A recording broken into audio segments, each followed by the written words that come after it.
Depuis fort longtemps d'ailleurs, ceux qui vous lisent se posaient des questions à votre sujet.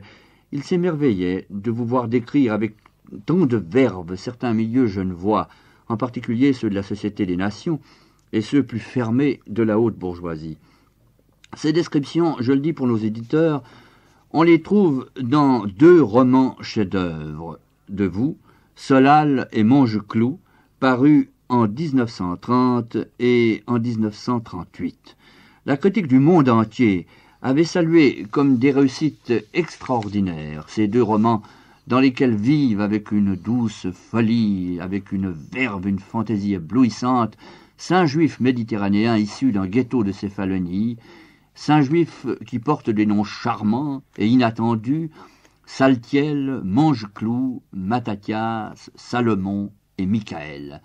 Ces merveilleux bouffons, comme l'a dit votre ami Marcel Pagnol, appartiennent à la tribu des Solal, dont le héros Solal des Solal est la figure de proue. Solal est beau comme un dieu grec. Il a l'insolence, il a le cynisme de la jeunesse, il a l'intrépidité, la folle générosité des êtres nés pour dominer le monde, et moi je dis pour le refaire. Solal, c'est l'expression d'une race. Mais ceux qui entourent ce jeune homme, ce héros, c'est-à-dire les saints valeureux de Céphalonie, eh bien, ce sont les porte-paroles de tout un monde méditerranéen baigné d'orientalisme. Ils nous viennent des îles grecques, oui, mais je suis sûr qu'on pourrait les voir aussi bien à Marseille ou en Afrique du Nord. Ils transportent avec eux, c'est bien simple, le tapis volant et les bavardages des 1001 nuits. Ces personnages, dites-moi, sont-ils pure invention de votre esprit créateur ou bien alors la projection de modèles vivants? Bon, ce sont des inventions, évidemment. Des inventions, bien sûr. Seulement, voyez-vous, ces inventions ont un point de départ dans le réel. Un écrivain qui ne part pas de la réalité, un écrivain qui ne se nourrit pas de, comment dirais-je, des sucs de la vie, qui ne s'inspire pas des contacts heureux ou des contacts douloureux qu'il a pu avoir avec ses frères humains, eh bien, cet écrivain ne peut donner des naissances qu'à des fantômes, à des êtres lymphatiques, à des êtres qui sont des prénoms qui flottent dans le livre comme des poissons crevés, des prénoms et non des êtres de chair et de sang. On peut dire, en somme, voyez-vous, que la réalité donne à l'écrivain les graines. Des graines qui peuvent être minuscules d'ailleurs, qui peuvent être insignifiantes. Ces graines, ça peut être tout simplement un geste aperçu dans la rue, un sourire, le sourire d'une femme, la réflexion d'un inconnu. Mais alors, de ces graines apportées par le hasard, le tempérament de l'écrivain peut accomplir le miracle. De ces graines, il peut faire des arbres. De ces graines, il peut faire des forêts. Voyez-vous, Dostoïevski, eh bien, je suis sûr qu'il a rencontré un Raskolnikov, mais un commencement de Raskolnikov.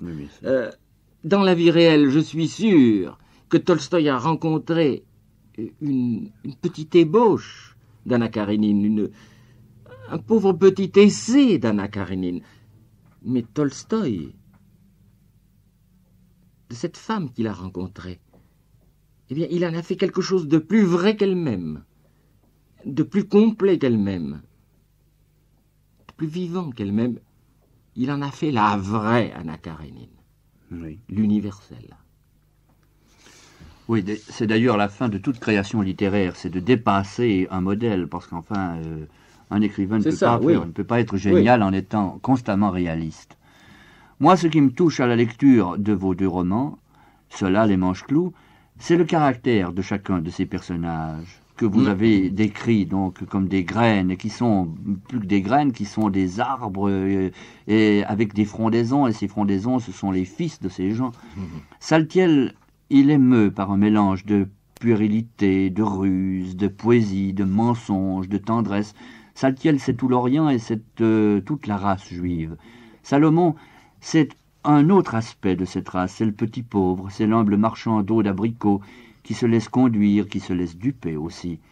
Mais quant à Mancheclou, qui est une figure énorme et rabelaisienne qui embrasse à la fois l'Orient et l'Occident, alors Mancheclou, il faut pour s'en faire une juste idée, je crois, lire la chronique dont il est le héros et qui s'appelle, que vous avez intitulé Mancheclou, parce que c'est un personnage absolument neuf dans notre littérature, c'est un personnage qui dépasse de loin la fantaisie et la galéjade marseillaise. Je suis persuadé que vous l'avez gardé toute votre sympathie, et je me demande si vous ne le ferez pas revivre dans un troisième roman, ce qui serait vraiment épatant. Que représente-t-il exactement pour vous? Monsieur Romieux, je suis tout à fait désolé de vous décevoir. Ce qui représente pour moi, je n'en sais rien du tout. Je me suis contenté de le faire. Je ne me suis jamais demandé ce qu'il représentait. Ça, c'est l'affaire des critiques. D'ailleurs, vraiment, je crois qu'il n'est pas bon qu'un romancier soit lucide. Je crois qu'il n'est pas bon qu'il sache exactement ce qu'il veut faire, ce qu'il va faire.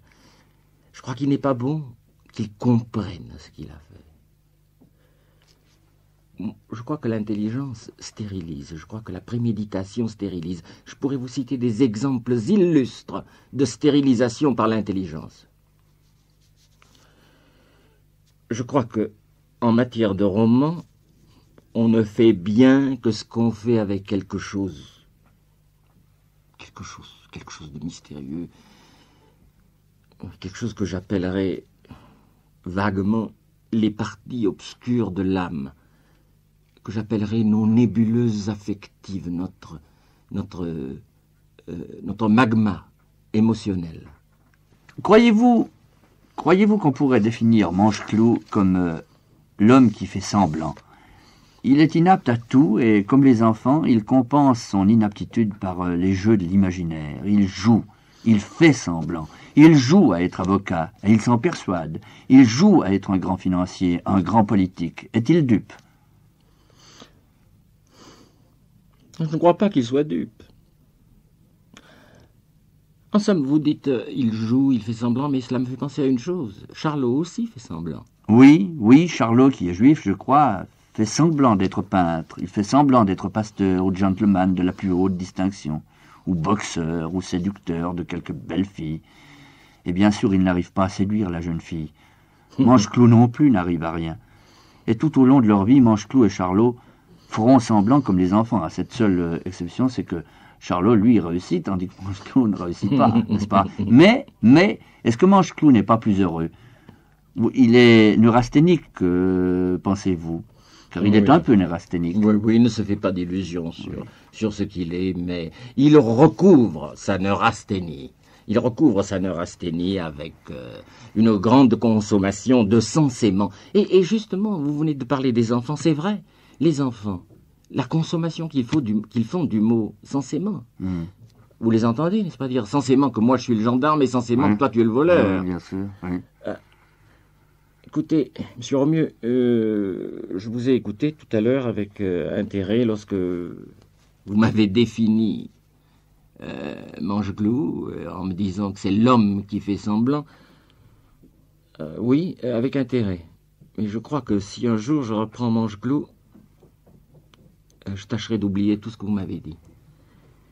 Parce que si je sais clairement ce que représente Mancheclou, alors les actions de lui que je raconterai deviendront l'exemple illustré d'une théorie. Et alors ce sera la catastrophe pour Mancheclou et pour moi, parce qu'il cessera d'être vivant.